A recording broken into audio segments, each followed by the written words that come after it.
Hi, it's Jackie Turner again. We are reading Bending Willow. We're getting close to the end. We're on chapter 18. Let's see what happens. Riley and Mia shared a chair in the small living room that evening after dinner. Two people Nana had introduced as the sheriff and a social worker sat across from them on the couch. Nana sat in a rocking chair to the right.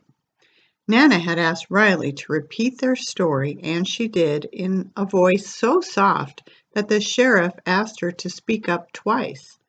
Then she and Mia answered a seemingly endless amount of questions. Now the sheriff, a man with red hair and a big forehead, held his hat in his hand, looking nervous. "Well, LaRue, I did some checking after you called, and you're right about the girls. All of Nevada is looking for them." Riley grabbed Mia's hand and squeezed. What would happen now? Would they be arrested and put in jail for running away? Would Nana let the social worker take them to the shelter? The social worker, a woman with graying hair, wearing a brown pantsuit, finally spoke up.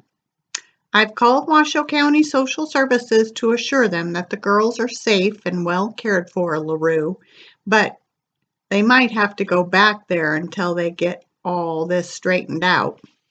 Riley's throat tightened. She wanted to speak out, tell them that they would not go back, but her grandmother beat them to it. Nana stood up and began pacing. "That's not going to happen, Judy. We're the only family these two have, and I'll fight for 'em if I have to. They'll be just fine here when the Who's-Its in Nevada figure things out."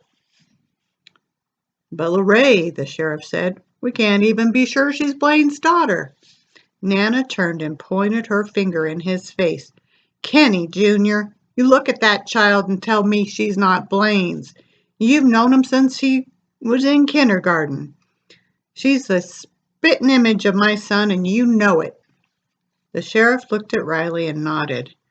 Warmth flooded through Riley. She was scared, about as scared as she'd ever been, but now she knew something that made her spirit soar. She looked like her father. All her life Riley had felt out of place. Mia looked so much like their mother and was so much like her in personality, while Riley was nothing like their mother. Now Riley knew where her looks came from. Was she like her father in other ways? The social worker gestured at Mia. "But what about that one?" Riley put her arm around Mia's shoulders. She would not let Mia be taken from her, not even if she had to give up this farm and Nana and a father she'd never met, but looked like. "Look, Judy, if Mia had any other family, they would have found that out when the parents died. She's staying here, too." The social worker nodded. "You're probably right about that." She stood, and the sheriff stood, too. "You can keep 'em tonight, 'cause I can vouch for you, LaRue. These rules and regulations are in place for a reason. They're here to protect the children. We have to follow them." "I know that, Judy," Nana said. She didn't sound angry anymore.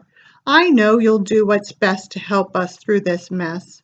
She led the two girls through the kitchen and dining room.